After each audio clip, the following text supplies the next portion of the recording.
मंत्री मोदी ने मंदिर में पूजा अर्चना की और इस दौरान उन्होंने ग्रामीणों का हाथ हिलाकर अभिवादन भी किया। पीएम मोदी ने मंदिर में चांदी का रजत कलश भेंट किया और उसके बाद प्रधानमंत्री ने पारंपरिक परिधान में पहाड़ों का व्यू लिया। श्रीकंठ, नैना पर्वत आदि पर्वतों को दूरबीन से देखा। इस दौरान प्रधानमंत्री ने जनता को संबोधित करते हुए कहा कि देवभूमि का पर्यटन साल के 12 महीने चलते रहना चाहिए।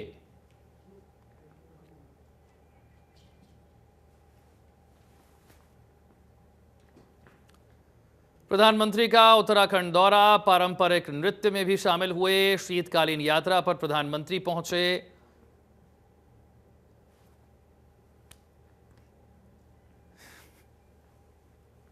जनता को संबोधित करते हुए भी नजर आए। ये तस्वीरें प्रधानमंत्री की उत्तराखंड यात्रा की और खासतौर से टूरिज्म पर फोकस उन्होंने किया और कहा कि 12 महीने लोग उत्तराखंड में पर्यटन के लिए आए, हमारी ये कोशिश है। साथियों, टूरिज्म सेक्टर को डाइवर्सिफाई करना, 12 मासी बनाना, 365 दिन,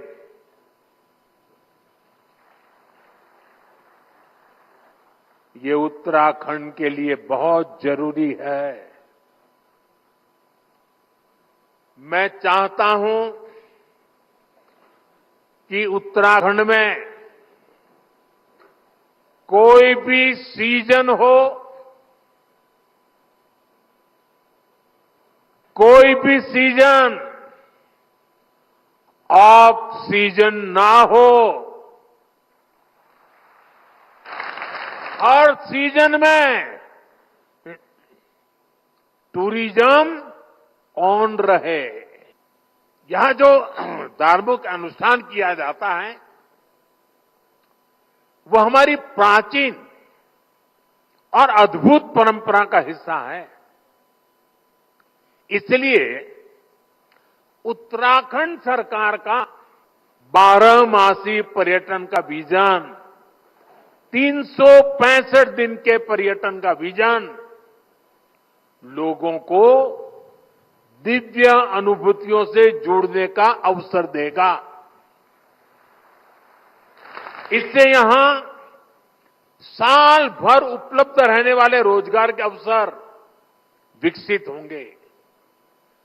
इसका बड़ा फायदा उत्तराखंड के स्थानीय लोगों को होगा, यहां के युवाओं को होगा। साथियों, उत्तराखंड को विकसित राज्य बनाने के लिए हमारी डबल इंजन सरकार मिलकर काम कर रही है। 4 धाम ऑल वेदर रोड, आधुनिक एक्सप्रेसवे, राज्य में रेलवे, विमान और हेलीकॉप्टर सेवाओं का विस्तार, 10 वर्षों में उत्तराखंड में तेजी से विकास हुआ है।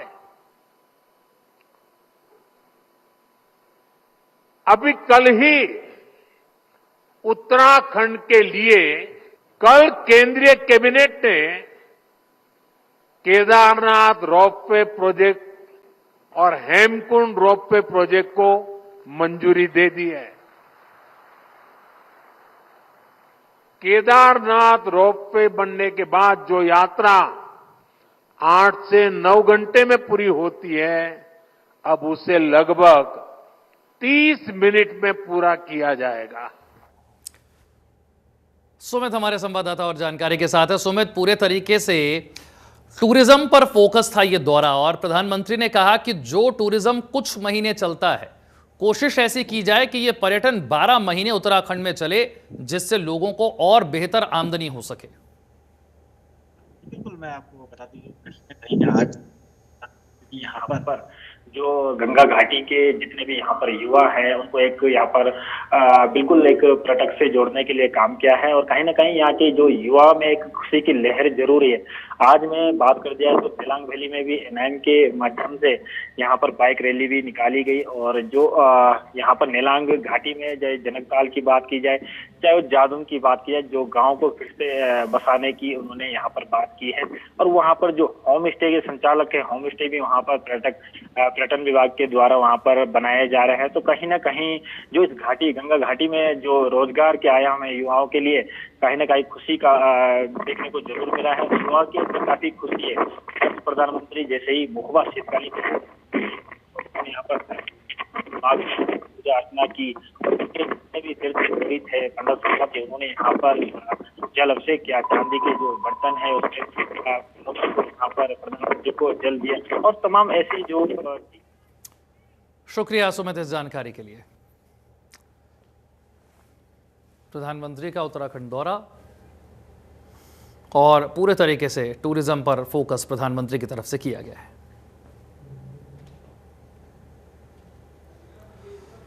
शीतकालीन यात्रा पर प्रधानमंत्री उत्तराखंड पहुंचे और जनता को संबोधित भी किया।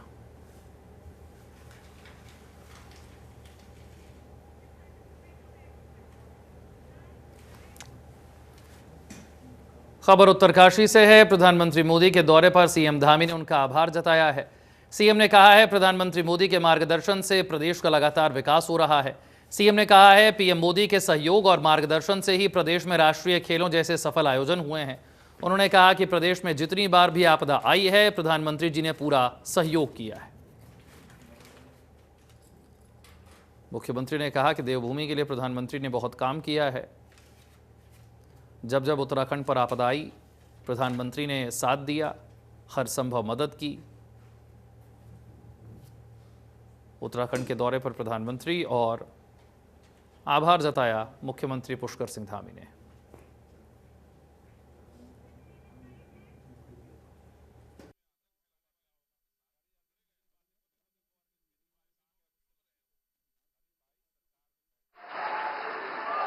आदरणीय प्रधानमंत्री जी, भारत के इतिहास में आप ऐसे पहले प्रधानमंत्री हैं जिनके पुण्य कदम उत्तराखंड के इस उच्च पर्वतीय सीमावर्ती क्षेत्र पर पड़े हैं। प्राकृतिक सौंदर्य और आध्यात्मिक ऊर्जा से ओतप्रोत इस क्षेत्र में आपके आगमन पर आज प्रदेश के प्रत्येक नागरिक का हृदय प्रफुल्लित है। यह हमारा सौभाग्य है कि उत्तराखंड के चहुमुखी विकास के साथ साथ यहाँ की आध्यात्मिक एवं सांस्कृतिक विरासत को आगे बढ़ाने में हमें सदैव आपका मार्गदर्शन एवं सहयोग प्राप्त होता रहा है। उत्तराखंड के प्रति आपके असीम अनुराग और अनन्य स्नेह का ही परिणाम है कि आपके स्वर्णिम पग जब जब देवभूमि की धरती पर पड़े हैं, तब तब हमें उसका लाभ प्राप्त हुआ है। भाई प्रधानमंत्री जी से हमेशा एक नई दृष्टि और मार्गदर्शन प्राप्त हुआ है। इसी का परिणाम है कि चाहे उत्तराखंड में ग्लोबल इन्वेस्टर समिट हो या विश्व स्तरीय जी सम्मेलन की बैठकों का आयोजन हो या फिर अभी हाल ही में उत्तराखंड में आयोजित हुए 38वें राष्ट्रीय खेलों का भव्य आयोजन हो, ये सभी अभूतपूर्व एवं ऐतिहासिक कार्य आदरणीय प्रधानमंत्री जी से प्राप्त मार्गदर्शन एवं सहयोग से ही सफलतापूर्वक संपन्न हो सके। इतना ही नहीं, उत्तराखंड में जब भी कोई विपदा आई है, आपदा आई है, आदरणीय प्रधानमंत्री जी ने सदैव उसके निवारण हेतु आगे बढ़कर हमारा साथ दिया है, हमारा उत्साहवर्धन किया है, हमारा मार्गदर्शन किया है। चाहे वो केदारनाथ यात्रा मार्ग पर आई हुई आपदा की घटना हो, जोशीमठ में भूधसाव की घटना हो, सिलक्यारा टनल हादसा हो या फिर अभी हाल ही में चमोली माड़ा गांव के पास हुई हिमस्खलन की घटना हो, आदरणीय प्रधानमंत्री जी के सतत सहयोग और मार्गदर्शन का परिणाम है कि हमें इतने बड़े बड़े संकटों से प्रदेश को उबारने में सफलता प्राप्त हो पाई है। देहरादून में सीएम पुष्कर सिंह धामी ने केदारनाथ रोपवे को मिली मंजूरी देने के लिए केंद्रीय कैबिनेट का आभार जताया। उन्होंने पीएम मोदी के आभार जताते हुए कहा कि प्रधानमंत्री हमेशा से उत्तराखंड की प्रगति के लिए सक्रिय रहे हैं। आपको बता दें कि केंद्र सरकार ने सोनप्रयाग से केदारनाथ तक रोपवे के निर्माण के लिए मंजूरी दी। इस 12.9 किलोमीटर लंबे रोपवे का निर्माण 4000 करोड़ रुपए की लागत से किया जाएगा। मैं आदरणीय प्रधानमंत्री जी का पूरे उत्तराखंड की 1.25 करोड़ देवतुल्य जनता की ओर से उनका धन्यवाद करता हूं, आभार व्यक्त करता हूं कि लंबे समय से ये मांग रही है कि केदारनाथ और हेमकुंड साहिब में रोपवे बने। आदरणीय प्रधानमंत्री जी ने उसका शिलान्यास कर दिया था और आज केंद्रीय कैबिनेट से उसको स्वीकृति मिलने पर जल्दी से जल्दी ये प्रोजेक्ट धरातल पर उतरेंगे और जो लंबी यात्रा है, कठिन यात्रा है, कई घंटों की यात्रा कुछ मिनटों में ही पूरी होगी। केदारनाथ जाने वालों के लिए, उन भक्तों के लिए यात्रा बहुत आसान हो जाएगी। ऐसे ही गोविंद घाट से हेमकुंड, यह भी कठिन रास्ता, और इस कठिन रास्ते में जो श्रद्धालु, वृद्ध और शारीरिक रूप से कमजोर होते थे, उनके लिए यात्रा बहुत कठिन होती थी। 3-4 दिन की यात्रा, अब ये यात्रा भी कुछ घंटों में हो सकेगी। निश्चित रूप से ये हमारी इकोनॉमी में भी एक बहुत बड़ा बूस्टर लाएगी, लोगों की यात्रा सरल बनाएगी, आसान बनाएगी। मैं आदरणीय प्रधानमंत्री जी का और पूरी कैबिनेट का दिल से आभार व्यक्त करता हूं। खबर रुड़की से है। राष्ट्रीय जल विज्ञान सभागार में भूजल सम्मेलन का आयोजन किया गया, जिसमें केंद्रीय जल शक्ति मंत्री सीआर पाटिल मुख्य अतिथि के रूप में पहुंचे। इस सम्मेलन का उद्देश्य भूजल संरक्षण और जल सुरक्षा को लेकर नीति निर्माताओं, शोधकर्ताओं, शिक्षाविदों और जल प्रबंधकों को एक मंच पर लाना है। यह अंतर्राष्ट्रीय भूजल सम्मेलन 7 मार्च 2025 तक चलेगा। सम्मेलन का मुख्य विषय है भूजल विजन 2047, बदलती जलवायु के तहत जल सुरक्षा रखा गया है, जिसमें भारत के भूजल दृष्टिकोण और 2047 तक देश को विकसित राष्ट्र बनाने की रणनीति पर चर्चा होगी।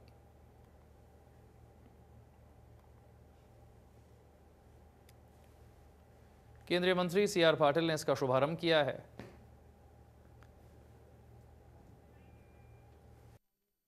एनआईएच की सबसे बड़ी संस्था ये हमारे देश में है और माननीय प्रधानमंत्री नरेंद्र मोदी साहब ने पानी के ऊपर अलग अलग सेक्टर में जो काम करना शुरू किया है, उसके परिणाम भी हमें मिलने लगे। एनआईएच हमें उसके अंदर टेक्निकल मदद करती है, क्या करना चाहिए उसका सजेशन करती है, रिसर्च करती है। हमारे काम से उनको, देश को, लोगों को, फार्मर को या पीने के पानी में क्या फ़ायदा हुआ। अटल भूजल योजना के तहत जो रिसर्च करने की भी कोशिश होती है रेन वाटर हार्वेस्टिंग के द्वारा, तो उसके अंदर भी कितना रिचार्ज होने से क्या फ़ायदा हुआ, कितना लेवल बढ़ा है, क्वालिटी पानी का कितना चेंज हुआ है, वो सब एनआईएच हमें करके देता है। इसके अंदर जो अलग अलग जगह से जो लोग सब रिप्रेजेंटेटिव आए हैं, उनके पास अपना नॉलेज है और नॉलेज यहाँ पर शेयर करते हैं कॉन्फ्रेंस में सबको। देहरादून में बीजेपी प्रदेश अध्यक्ष महेंद्र भट्ट ने सोशल के खिलाफ कानूनी कार्रवाई की बात कही है। बिरजू मोयाल पर आरोप है कि उन्होंने महेंद्र भट्ट से हुई बात को सोशल मीडिया पर पोस्ट कर दिया। मोयाल ने कैबिनेट मंत्री पर कार्रवाई करने की मांग की है, जिस पर प्रदेश अध्यक्ष महेंद्र भट्ट के द्वारा फोन पर कैबिनेट मंत्री को हटाने के लिए प्रधानमंत्री को फोन करने की बात कही थी। बिरजू मोयाल और बीजेपी प्रदेश अध्यक्ष की यह बातचीत सोशल मीडिया पर वायरल हुई थी।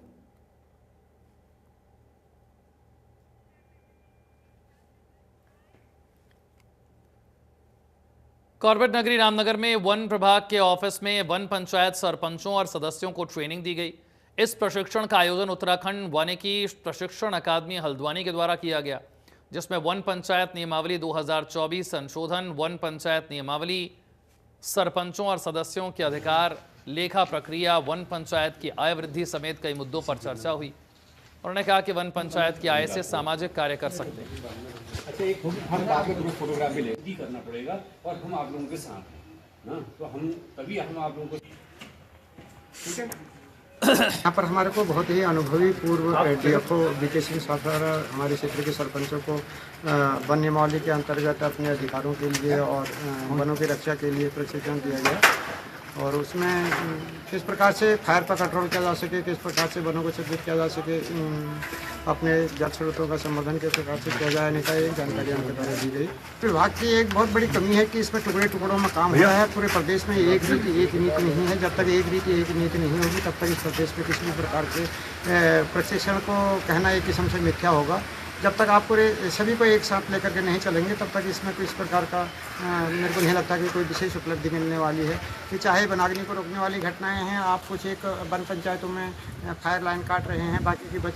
आज अतिरिक्त भूमि संरक्षण वन प्रभाग रामनगर के अंतर्गत सल्ट और जो अभियांत्रिकी रेंज है, उन 2 रेंजों के वन पंचायत सरपंच सदस्यों और सदस्य सचिव जो हमारे विभाग से हैं, उनकी ट्रेनिंग का हम लोगों ने आयोजन यहाँ पर रखा था, जो वानिकी प्रशिक्षण अकादमी हल्द्वानी की ओर से किया जा रहा है। और इस प्रशिक्षण में मुख्य रूप से जो हमारी वन पंचायत नियमावली है, उत्तराखंड पंचायती वन नियमावली, उसमें 2024 में जो संशोधन हुए हैं उन संशोधन के बारे में और उत्तराखंड पंचायती वन नियमावली के जो नियम हैं उसकी लीगल आइडेंटिटी और सरपंच और हमारे सदस्य सचिव किस तरह से उसको इम्प्लीमेंट करेंगे फील्ड में और क्या क्या उनको अधिकार इस वन पंचायती नियमावली में। आज देहरादून में जिला एवं महानगर अध्यक्षों की बैठक के बाद कांग्रेस कार्य समिति के सदस्य गुरदीप सिंह सप्पल, प्रदेश अध्यक्ष करण महारा, यशपाल आर्य समेत कांग्रेस के वरिष्ठ नेताओं ने प्रेस कॉन्फ्रेंस की, जिसमें सीडब्ल्यूसी सदस्य गुरदीप सप्पल ने कहा कि लोगों के वोट काटकर फर्जी वोटों के माध्यम से भाजपा चुनाव जीत रही है। केदारनाथ उपचुनाव और नगर निगम चुनाव में बीजेपी वोटर लिस्ट से वोटर्स का नाम गायब करवा रही है। कांग्रेस अब लोगों के बीच जाकर उन्हें यह बताएगी कि बीजेपी उनके मौलिक अधिकार का हनन कर रही है।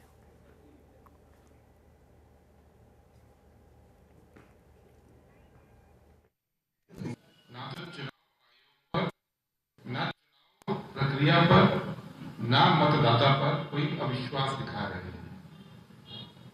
नेता विपक्ष लोकसभा में और कांग्रेस पार्टी के पूर्व अध्यक्ष राहुल गांधी जी ने लोकसभा में इस बात को उठाया और पूरे जोर तरीके से ये उठाया कि हम लोग विधिवत रूप से कई बार चुनाव आयोग के पास गए प्रतिनिधिमंडल लेकर।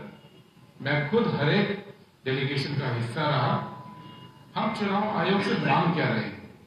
हम केवल एक चीज मांग रहे हैं कि हमको आप वोटर लिस्ट इलेक्ट्रॉनिक फॉर्म में एक जगह दे दीजिए। ये इतनी बड़ी डिमांड तो नहीं है जिसको कि ना एक पॉलिटिकल पार्टी जिसने इस देश के ऊपर करीब 50 साल तक सत्ता हमारे पास रही, 21 करोड़ भारतवासियों ने पिछले लोकसभा चुनाव में हमको वोट दिया। अगर वो पॉलिटिकल पार्टी केवल इतनी सी मांग कर रही है। खबर रामनगर से है, जहां उत्तराखंड जन कल्याण समिति और धनगढ़ी संघर्ष समिति ने भू कानून पर मुख्यमंत्री पुष्कर सिंह धामी का आभार जताया है। नगड़ी संघर्ष समिति के अध्यक्ष सुनील टमटा ने कहा है कि यह कानून एक लंबी लड़ाई का परिणाम है। इस संघर्ष में राज्य आंदोलनकारियों और प्रदेश के विभिन्न संगठनों ने भूमिका रही है। राज्य में भू कानून से न सिर्फ पलायन रुकेगा बल्कि जमीन पर भी भविष्य की नई इबारत लिखी जाएगी। मूल निवास भू कानून के साथ साथ 11 सूत्री मांग को लेके 15 दिनों का कर्मिक अनशन हुआ था, जिसमें हमारे तमाम संघर्ष के साथी आंदोलनकारी राजेंद्र सिंह नेगी जी के नेतृत्व में वो आंदोलन हुआ और पूरे देश में इसकी आवाज गई। पूरे प्रदेश में जगह जगह आंदोलन हुए, तमाम संगठनों के लोगों ने इसके लिए आंदोलन किया। मूल निवास भू कानून स्थायी राजधानी गैरसैंण, और कल विधानसभा के सत्र में इस बिल पर मोहर लगी है। मैं प्रदेश सरकार का भी धन्यवाद करना चाहता हूं, और देर आए दुरुस्त आए, लेकिन सबसे पहले धन्यवाद उन राज्य आंदोलनकारियों का करना चाहता हूं जिन्होंने इस प्रदेश की जो मांग की थी उसमें मूल निवास भू कानून स्थायी राजधानी महत्वपूर्ण मांग थी। और 18 का जो संशोधन था भू कानून में उसको भी निरस्त किया गया है, वो भी स्वागत योग्य है। मूल निवास भू कानून के साथ साथ 11 सूत्री मांग को लेके 15 दिनों का कर्मिक अनशन हुआ था।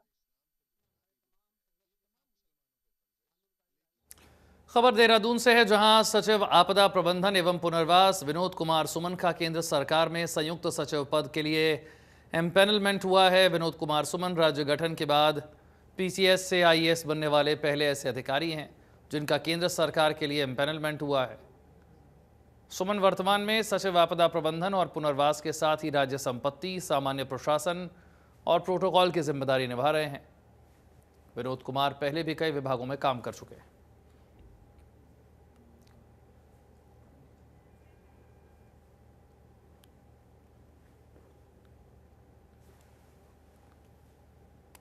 हरिद्वार में आयोजित जिला सलाहकार समिति की बैठक में पीसीपीएनडीटी अधिनियम के कड़ाई से पालन और तकनीकी निगरानी के साथ सामाजिक जागरूकता बढ़ाने के लिए निर्देश दिए गए हैं। बैठक में अल्ट्रासाउंड केंद्रों पर नियमित छापेमारी, पंजीकरण एवं निरीक्षण रिपोर्ट तैयार करने के आदेश जारी किए गए हैं ताकि जिलों में कोई भी सेंटर भ्रूण परीक्षण ना कर सके। भ्रूण परीक्षण करने वाले और कराने वाले की जानकारी देने वाले व्यक्ति को 1 लाख रुपए का पुरस्कार दिया जाएगा।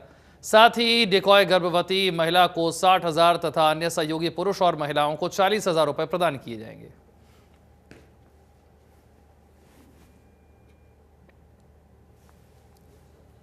खबर पौड़ी से है। भू कानून लागू होने के बाद से उत्तराखंड में बाहरी लोग 250 वर्ग मीटर से ज्यादा जमीन नहीं खरीद सकते। ऐसे में भू कानून के मानकों का उल्लंघन ना हो, इसे लेकर तहसील स्तर पर भी जिला अधिकारी के निर्देशों पर जांच की जा रही है। उसके तहत राजस्व उप निरीक्षक और तहसीलदार के द्वारा भू कानून का उल्लंघन करने वाले लोगों को चिन्हित किया जा रहा है। कानून तोड़ने वालों के खिलाफ सख्त कार्रवाई की जाएगी। दिया गया है कि कोई भी जो उत्तराखंड राज्य से बाहर भी व्यक्ति है वो 250 वर्ग मीटर से ऊपर जमीन आवासीय प्रयोजन हेतु क्रय नहीं कर सकते हैं। तो उसके लिए अभी हम लोग अपनी तहसील क्षेत्र अंतर्गत ऐसे लोगों को चिन्हित कर रहे हैं जिन्होंने यदि इस कानून का उल्लंघन किया है तो उनको भी हम चिन्हित कर रहे हैं। देखिए, उसमें अभी हम चिन्हीकरण करवा रहे हैं अपने राजस्व उप निरीक्षक एवं तहसीलदार के द्वारा। यदि कोई प्रकरण इस प्रकार का संज्ञान में आता है तो उसमें नियमानुसार कार्रवाई की जाएगी। दिया गया है कि